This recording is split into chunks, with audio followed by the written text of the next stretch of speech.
Hello, and welcome to another episode of Beyond the Spectrum Every Age, Every Need. I am Shawn Francis. Today, this is a solo venture, a little different for that and some other reasons, but we'll get right into it. And welcome to another episode of Beyond the Spectrum.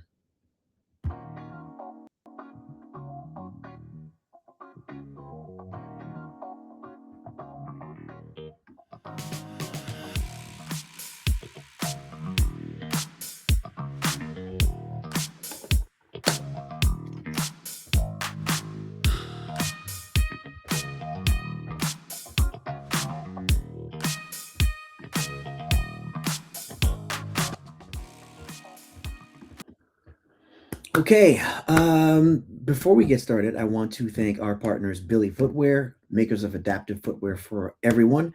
The founder, Billy Price, is an amazing individual who suffered a catastrophic injury that left him paralyzed. He had to learn how to do everything for himself all over again, and he was able to do so with the exception of putting his shoes on. And a prototype was built. Billy Footwear was born. They've sold well over 1 million pairs of shoes, touched countless lives, and they are a great company with a great cause. If you click on the link that you will find in the show notes, you will get 10% off your final purchase, and that includes when they have sales as well. These are shoes that are functional and look great as well. And if you or someone you know is a male caregiver or father to someone with a disability or special needs, I'd like to encourage you to join us for our bi-weekly men support group, which is known as the Den. It's just a place where we're able to connect, speak with each other, and be seen, be heard, let people know that they are not alone. And it's been a rewarding experience. It was created for men who just need to be reminded that they're not alone. And we have a great time with it. We have members from Mexico City to the East Coast, the West Coast, various places. So let's kind of get right into today's episode. I don't know how long this episode is going to go. This is a different level of vulnerability that I'm sharing here, but the show was created to remind people that they are not alone, and to remind people that we have more in common than we do otherwise. And uh, the idea is, just as the title says, beyond the spectrum. So it's beyond autism, it's beyond any diagnosis or um, the experience that someone may have just as a caregiver, because I sincerely believe that caregiving and special needs is connected to everything. Now, is that just because of my perspective? Because our son is 19 and diagnosed with autism at the age of 3? Yes, in part. But I've also learned through that experience that several things. For someone that's listening, and caregiving might seem like like it's something that's foreign to them. If you're blessed with a remotely long life, you're going to become a member of the caregiving special needs community. How so? One of several ways. You're going to gain temporary membership through an injury or illness of your own. You're going to gain membership because you're caring for a family member or someone you know and love, or you're going to gain membership because someone ends up caring for you as you age. And anything that matters to the general population matters to our community 10 times more so. That includes knowing that you matter, being seen, being loved, being heard, all those things that are part of the human experience. And so that's kind of where I want to start. Um, as a caregiver, I have noticed things over the years um, with my son's behavior that caused me to wonder about the way I process things. Hosting our previous podcast, Just Two Dads, and now Beyond the Spectrum as well, over 200 episodes, I have had the opportunity to have conversations with various professionals, and it's caused me to look at myself. And I am also one who often talks about raising consciousness, being more childlike than childish, being curious about things, and always striving to personally and spiritually develop, just to be the best person that I can possibly be. And in doing so, I recently began seeing a therapist. I just had a couple, appointments that didn't go that long. I can see them again as need be, but it was about exploration, and I was starting to get some very clear. What's the best way to put this? I think for most of us, our mirror where we see ourselves is not necessarily clear. Some of us are filled with ego and we see ourselves in ways that are maybe greater than who we are. um, but for most of us, I think we don't see ourselves as great as we are, and we sell ourselves short. And through the caregiving and parenting experience, I've noticed behaviors of my son that are exaggerated versions of things that I might do. And I began to think about my academic struggles, and not just the struggles themselves, but the way in which I perceived them at the time. Coming from the Caribbean, being from the US Virgin Islands, education is huge. And so as I was growing up, everything was about getting good grades. People would say, where are you going to go to school? And that's how they would say it, as though everything prior to high school was so elementary that real school began at college. Where are you going to go to school? What are you going to study? And even in elementary school, they would not only say, and this is really old school, maybe this is a Caribbean thing, I don't know, but they wouldn't just say, what kind of grades are you getting? When people would see you, they'd say, how's it going? How have you been? What kind of grades are you getting? Or they would say, what kind of marks are you getting? Like a grade is known as a mark, right? That's as much of a stamp as you could possibly give or say, right? So for me, I was almost always physically in class. I had a good attendance record, but I was almost always mentally absent. I was just always someplace else, sitting in a classroom. Such a challenge sitting there and focusing. And I was intrigued by things, but I didn't do well on tests. And what teachers tend to do is if they notice that you're not paying attention, as you know, they will say, Mr. Francis, what is the capital of so and so? They're going to ask the question whose answer was just given that they know you don't have because you weren't paying attention. And you're left to do one of two things: guess and pull a number out of your behind or answer, or just be honest and say, well, I don't know. Unless you get the right answer, what happens is there's embarrassment that ensues because what does everybody else do? They laugh. And I realized over the years that that stayed with me more than I ever realize. And so my desire to learn and read books on my own and everything and just, learn really served well. And I took a basic class in college, for like one a week. And I think it might have even been a music class in the College of the Virgin Islands, which is now known as the University of the Virgin Islands. I never went to college because there wasn't anything that I like wanted to pursue academically. It was something that was told that you should do. And my dad would always tell me, you need to go to law school. You like to talk, you like to have conversations with people. You're intellectual that way. When I get good grades, he would say, um, you know, you could get these grades on a regular basis if you would just really try and apply yourself. And my goodness, I thought I was. We had many of my teachers, at least a couple of them, came to our home to tutor me, and I went to theirs. And I had been tested, all kinds of things. My parents did everything that they possibly could for a child of the 70s to try and figure out why is there this gap between the manner in which this child presents when he speaks versus his academic journey. What is it? Never had a diagnosis. Never. Quite frankly, I repeated the fourth grade. I don't remember, I think it was second or third grade, they had suggested that I repeat that because the thought was that if I didn't, I would really struggle if I were to advance. And my mom said, no, we're not going to do that. But when it came to fourth grade, I did repeat it. And when you're on an island that's 32 square miles, a small community, everybody knows everyone. So when the new school year begins, those that were in my class in third grade with me have gone on in fourth grade with me have gone on to fifth grade. So when I enter the classroom on the first day of school, there's a kind of a hush and a murmur because that class consisted of a lot of the siblings of people who had advanced one grade ahead and were my classmates the year before. So there's just this thing that, oh, he got left back, he has to repeat. And what would be said about someone that didn't get the best grades was that that person was dumb. And it wasn't even in a way that was like they were teasing you. It was just as though they're speaking, just as though your pants are green or blue. So and so is dumb. Like that's just a personality trait or something.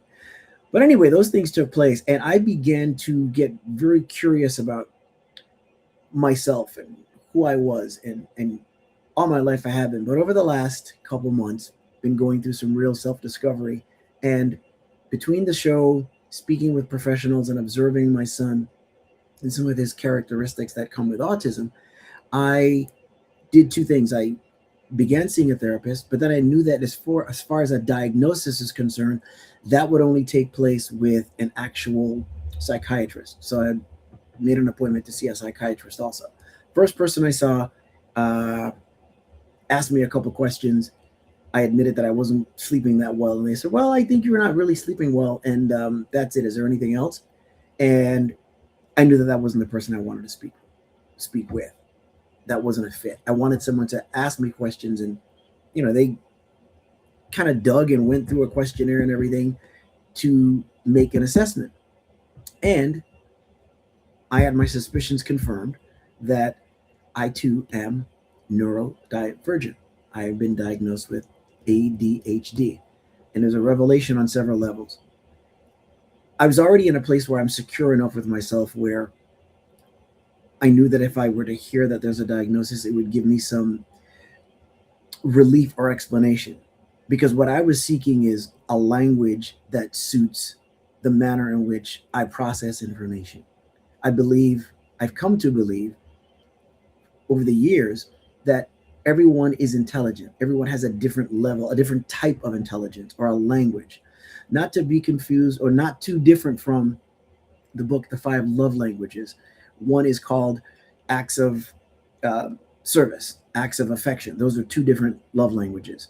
And they're exactly what they sound like. A person who has a love language of acts of service is one who believes that by going to work every day and providing for their family, they are showing not only showing that they love, but that's their way of saying I love you. So they might not be the most affectionate person, but you may have someone else who's very affectionate. Acts of affection would be their love language, where they're very touchy, affectionate. They hug. And what happens often is you have two people that are both saying I love you, each speaking a different love language, and neither one knows that the other is saying the same thing. So if you know the manner in which you process information and communicate, it strengthens your ability to see yourself, how you communicate, and be able to communicate with others. It impacts everything. It impacts your capacity to love, to give love, to receive love. And that goes back to then our self image. And I was able to do what I think is get clear on my self image to begin with before I had this diagnosis. So, the other thing that's taken place in my life for most of my life is that my brain or my mouth can't keep up with my brain or my mind. So, as I'm speaking to you, in most cases, I can be very engaged in the conversation that I'm having, but I'm thinking about either the next thing, drifting off in a different thought, or what I'm doing is I'm I have more than one thing that I want to express. And as I'm expressing one, the other is right here just waiting to come out. So what happens at times is speech can be very, very fast and you can't get all the ideas out at once. That's also why when it comes to certain tasks and especially creative ones, I may struggle in doing that because I'm doing one thing, the next one comes. And I'm trying to focus, I need to focus on one so I can complete it. And it really is a very big help. And so, what that means for me, what it has meant, I should say, is I have clarity. I can see myself. I wish I could go back and speak to that kid in school that everybody laughed at and not just tell him everything was okay. In the past, I would like to be able to sit down with him and let him know, hey, you have more to offer. You're special, right? You're more than you realize, and you're going to be okay. But now, knowing what I know, I have clarity as to why he didn't sit still long enough to focus on the thing that was in front of him. I would feel like I was going to explode just having to sit and write something. And I'm not talking about hyperactivity in terms of getting up and running around, but just not able to focus and sit and get through an academic task. And then the other thing I realized is that those were things that I was supposed to do. I liked school for some of the social aspect.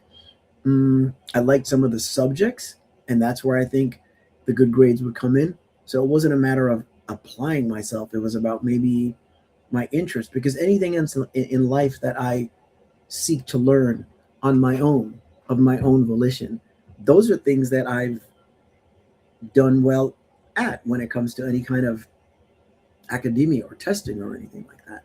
So for someone that might be struggling, it makes sense for them to understand the way that they process things.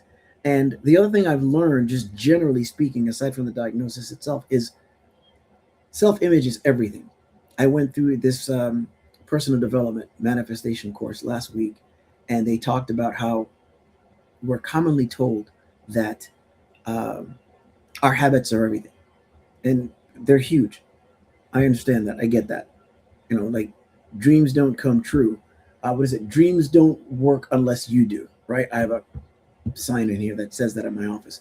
But dreams don't work unless you do. So your habits change your life. Change your life. Your thoughts reflect your habits, and your habits get you where you are in life. Where you are or are not in life is greatly tied to your habits.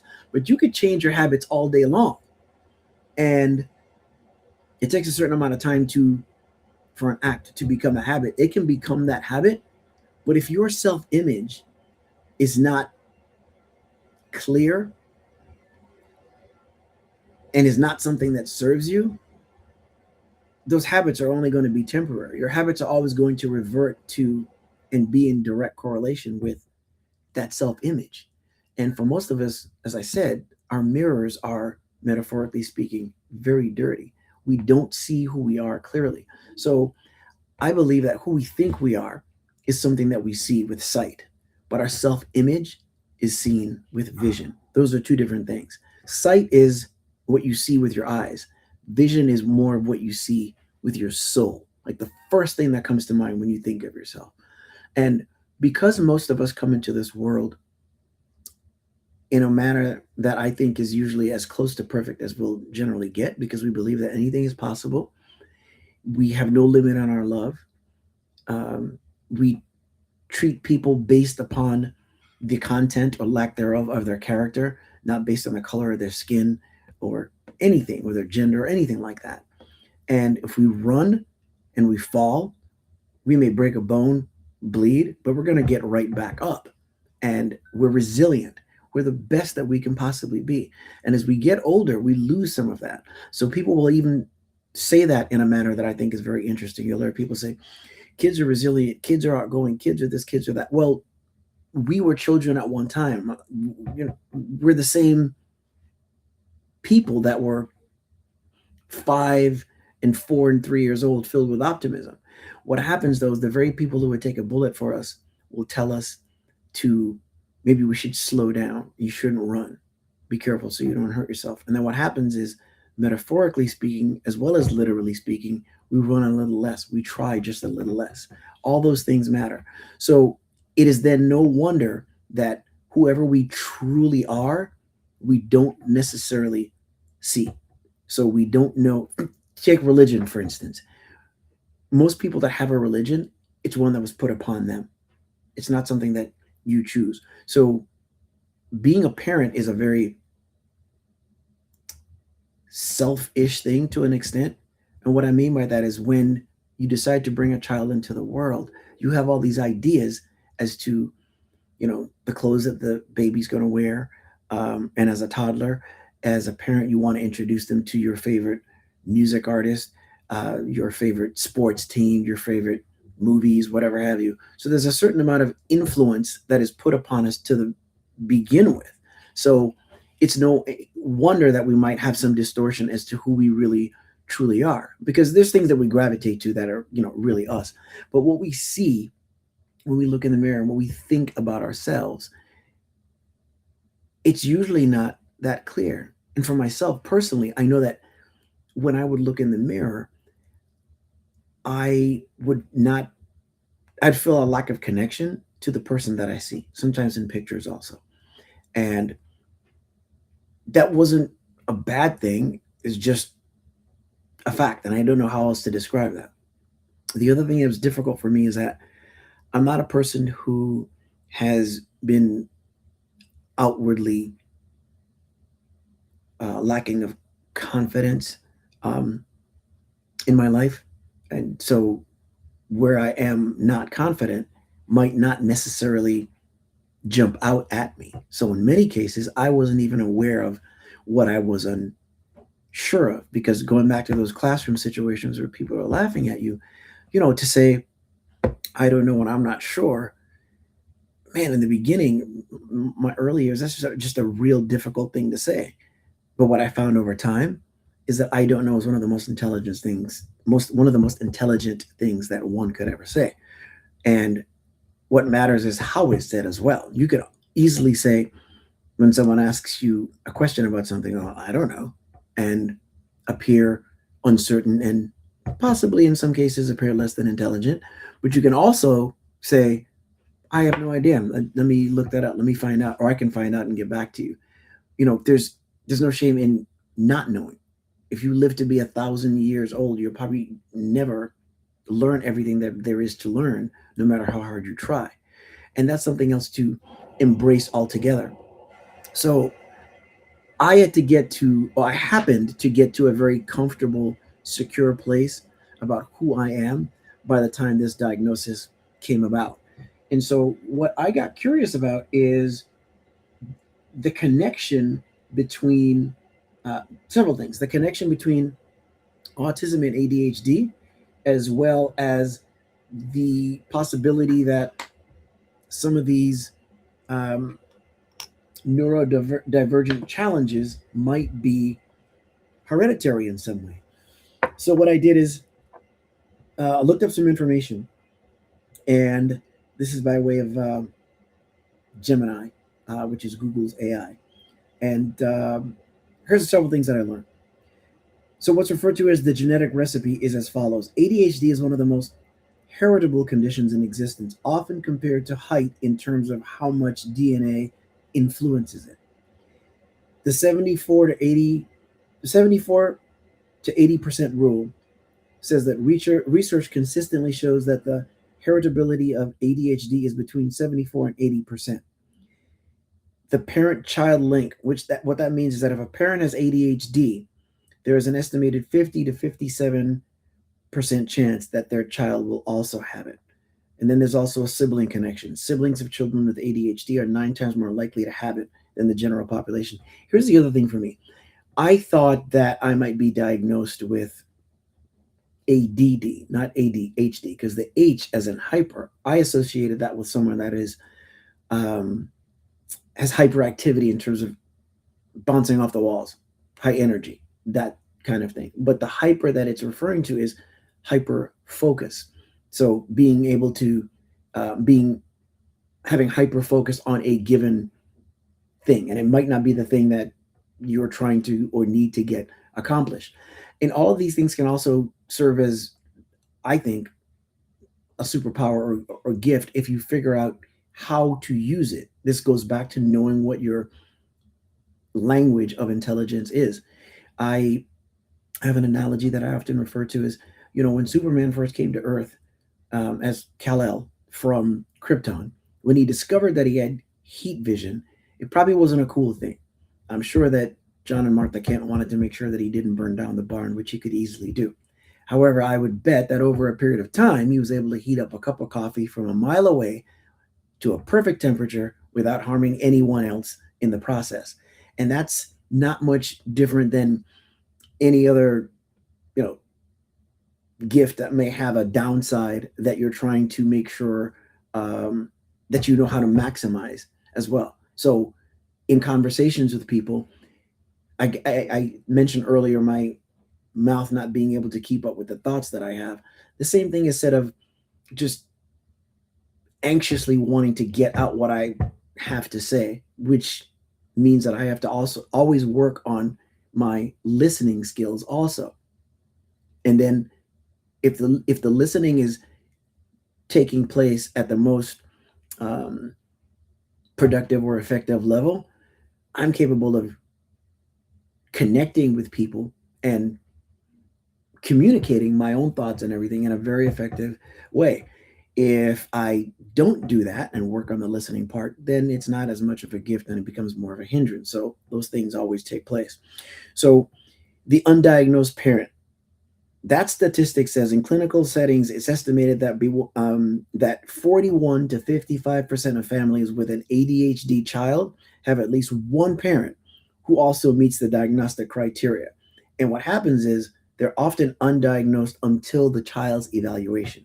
And again, I think that goes back to the fact that most of us don't have a high level of self reflection or self awareness. We don't even think about what we think about.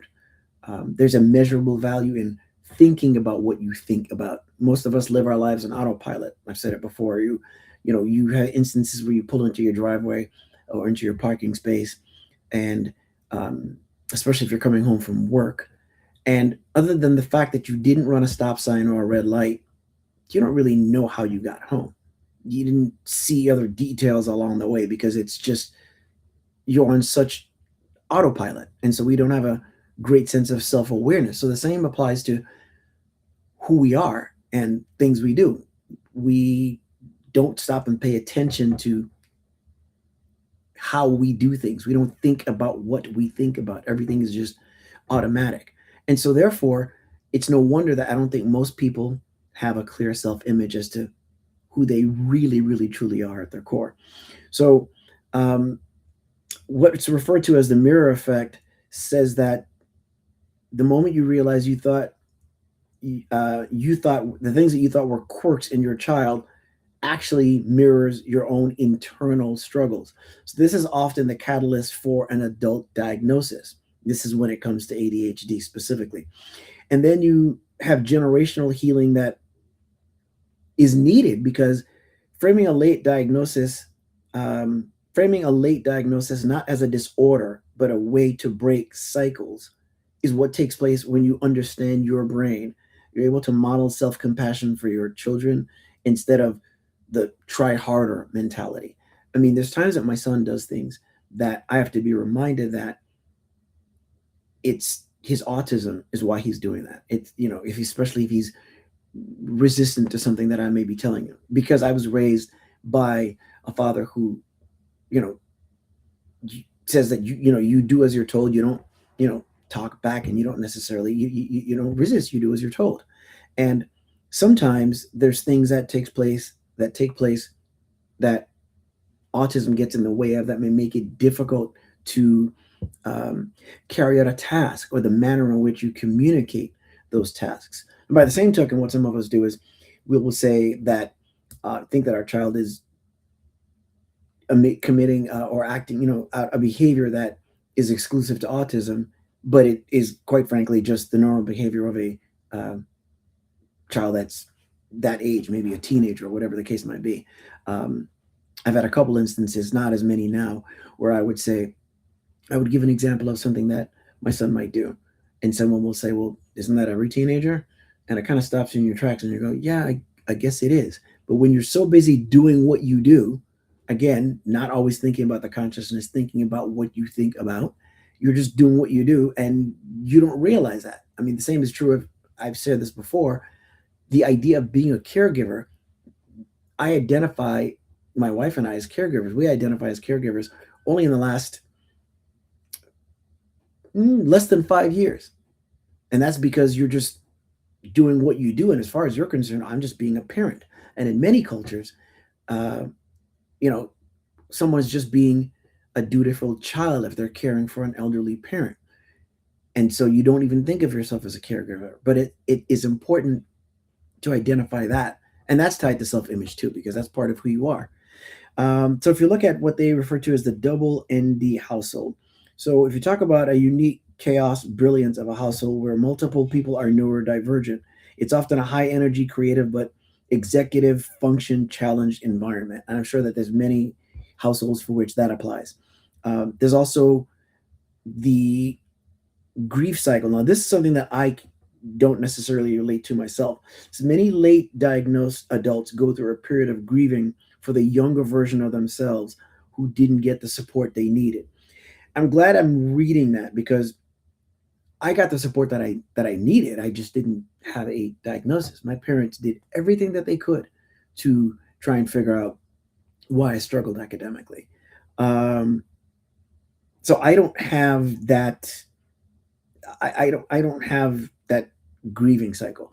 The other thing is, again, this is why I think it's important to self-reflect, to study, to get to know yourself, to raise your consciousness, to understand that there's never too many questions you can ask.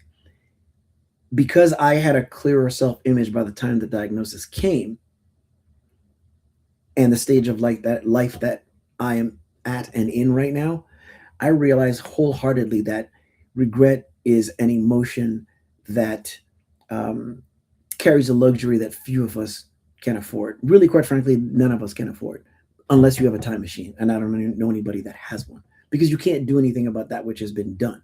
But I've heard it said that you can change the past to an extent. And here's what I mean by that. If you think of an instance that um, had a negative effect on you, say, for instance, people laughing at me in class, if I hold on to the effect that it had upon me, nothing changes, right? But if I go back to that time and I change the effect at that given moment, like if I look at it as a learning experience, regardless of how long it took to learn, and I give myself credit for coming through it, then I'm no longer scarred by people laughing or embarrassed or um, having any thought about who I am not or can't be versus who I am and could be. So the meaning that we put upon things has everything to do with the value of it has everything to do with its effect upon us. It's just as has been said, that we can't affect everything that takes place or happens to us, but we can definitely control how we respond to it. And you still have a choice to um, and an option as to how you respond now to things that happened years ago. So the other thing that happens, we just talked about um, it being hereditary. There's a fascinating and very common dynamic. So while there may be different labels on paper with regard to ADHD and autism spectrum disorder, you are likely swimming in the same genetic pool. The medical community increasingly views ADHD and ASD not as two separate silos, but as different expressions of the same developmental continuum. Let me say that again. The medical community is increasingly viewing attention deficit hyper disorder and autism spectrum disorder not as two separate silos, but as different expressions of the same neurodevelopmental continuum. Um, that is that's pretty that's pretty eye opening, and it's it's an opportunity. It's an opportunity for us to learn more about ourselves and um, and and combat the challenges that come with the behavior or a diagnosis. So when they look at sibling parent risk, it says if a parent has ADHD, the likelihood of their child having autism is significantly higher than the general population, and vice versa. They're effectively cousin conditions. So we've talked before, especially about men, as men, when a diagnosis takes place, one of the first things you have, and I've known women that have had the same thought as well, which is, you know, is there something that I did or didn't do in terms of nutrition um, during pregnancy? Is there something that I may have passed on? What blame is there that lies with me for this child's condition? And I wondered, because of my struggles, whether or not my struggles, especially academically as a child, what the connection was between that and my son's autism. And theoretically, there's what's known as shared brain machinery in to some extent. So both ADHD and ASD involve a highly sensitive nervous system. So one can get overwhelmed by a long to-do list. That can be me. Um, and you might get overwhelmed by a loud room. I find that the older I get, I'm a little more sensitive to. It feels like my hearing is almost improved. Like I'm sensitive to the smallest sounds as I get older. That wasn't really the case before. So you also have dopamine and sensory processing. Both of the conditions involve differences in how the brain processes rewards, such as dopamine, and sensory input. And again, if you understand who you are, it makes a really big difference in terms of just being able to get through life. So a different way to frame all of this is, especially in my case, even though my son's diagnosis is different from mine, ADHD likely gives me a secret language to understand his world. And that's something I'm trying to come to grips with and fine tuning the connection, because there's times where I feel like I'm just trying to figure out, okay, what is he thinking? What is he trying to say? Because the other thing is, when a child is completely nonverbal, it's different because you have to communicate either with a device or writing things down, or you're a speller, whatever the case might be. When a child has some verbal capability, it's almost a little, well, not almost, it is less predictable in terms of what they will be able to communicate. There's things that they may be able to communicate clearly, other things that are going to be a struggle. So you don't necessarily know what you're going to get. When one is nonverbal, it's a little bit more predictable as to what that limitation is going to be. In a situation where one is verbal but not intellectually able to express certain things, for instance, in Elijah's case, he will struggle with words and communicating certain things, but then, you know, get right through um, a sentence and an expression that would have you voting for him next week if he ran for office. So you don't know what you're going to get. It's a little different. So the sensory processing, autism is known for sensory sensitivity. ADHD brains often struggle with sensory filtering, and one might find themselves unable to focus if there's a buzzing fridge or a noise in the background, just as one with autism may have an issue with texture being unbearable. And in my experience, I've found both, um, have had both experiences as far as noise. When I was studying for my licenses in financial services, I would have music on, and it helped me. Later on, and that was 20 years ago. Later on, what I would need to do is have some silence in order uh, to study. So that's an evolution that has taken place with me. So when it comes to emotional dysregulation, both ADHD and autism involve big feelings that can feel like they come out of nowhere. Um, I can relate to that. um, and so, what happens there is there may be um, manifestation of some kind of irritability or impulsivity. For someone with autism, it might manifest as a meltdown or actually one shutting down, but they're both a product of what they refer to as big feelings. So sometimes behavior is identical, but the reason can also be different. So that's what's really interesting in the connection between autism and ADHD. Um, what's referred to as the shared language, in that area, there's the similarities that we talked about. So we talk about the same behavior, but a different why in terms of comparison. So avoiding eye contact. I don't have that issue as part of my story, but one with ADHD, um, there may be a reason for avoiding eye contact because it can be physically overstimulating or invasive. Like there is just too much data to process at once. That part isn't my issue, at least not for the most part. I think there's been a couple times, depending on how someone looks back, that it may cause me to look away, especially if the person is very intense. But that's not too often. Um, and then with ADHD, as far as impulsivity, if I don't say my thought right now, it'll vanish into the void forever. That I can relate to completely. When it comes to um, some thoughts, I feel like I have to get out. If I'm in a conversation with somebody, especially doing the podcast or on a Zoom or something like that, I'll write down the thought so I make sure that I come back to it. And for me, that was clarity. That explains why I'd be like, oh my gosh, that's why I feel like when I have a thought, it's got to get out right then and there.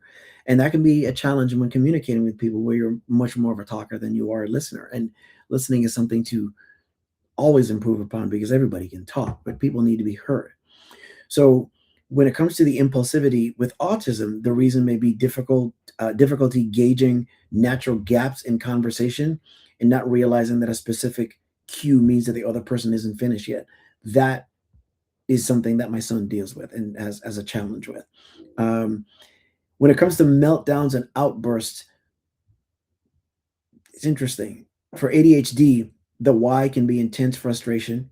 And when a task is just too boring or too hard, dopamine is crashing. Whereas with autism, the sensory overload, too much light, sudden distressing change in predictable routine, that may come about. Now, this is the last one I'm going to touch on here. Losing track of time. I feel like I do that all the time.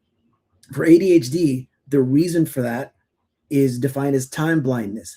The brain struggles to sequence events or estimate how long 15 minutes actually feels. I feel that applies to me depending on what it is that I'm doing. With autism, the why might be what's known as monotropism.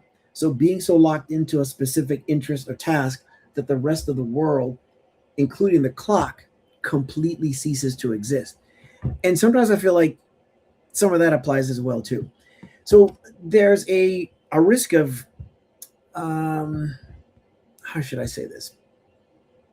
Overcomplicating what some of these things mean because some of these behaviors are not exclusive to or tied to necessarily autism or ADHD, but things that everybody goes through. And so, those are things to remember. I know some people that feel that everybody is on the spectrum in some way, shape, or form, or on some spectrum. And I think as we begin to advance as a society, we'll find that those things are very true. Um, if I walk into your home and you have a picture on a wall that's not crooked, I'm either going to break out in a rash or have to straighten the picture. That wasn't always the case. Uh, but those things matter. And those are, I think there's a correlation between that and one on the spectrum who may line things up, which is something that my son has gone through as well. So, all of this to say that I feel tremendous relief and feel like it's a blessing to have clarity upon my language. And here's how I felt about even recording this episode. This is the second one that I've recorded. I don't know which one I'm going to publish. And my first thought was, yes, other people need to hear this because there's somebody else out there who may benefit from it and may be in a similar situation. And then I thought, well, wait a minute, what if I record it and, there's somebody that holds that against me? That's why you did that time. That explains it. And, for half a second, maybe I even wondered if somebody would laugh. I don't know. But it wasn't enough for me to not do it. But I recorded the one version of it and did the same thing I've done today, which is just hit record and go. Not much of a script or format or anything other than the statistics that I just shared. And I feel even better about sitting here doing this now than I did days ago when I recorded the first version. Because as each day progresses, I feel better about the diagnosis, but I also feel better about myself because my self-image is just clear. When I look in the mirror, I feel a connection to the person that I see.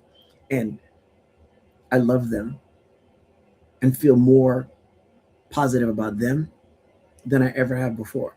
And I'm not someone who's looked in the mirror and disliked the person that I saw or disliked who I was. So that's the other thing. For me, not being someone who hung their head and was obviously, uh, I don't know, depressed about themselves, so to speak, it made it difficult to, I would have bad moments of doubts like anybody else, but I usually bounce back from that. It was very short lived. But not having my head down the whole time would make it difficult to identify where I'm not as certain about myself. And that's another part of that is because I lived a certain portion of my life just on autopilot.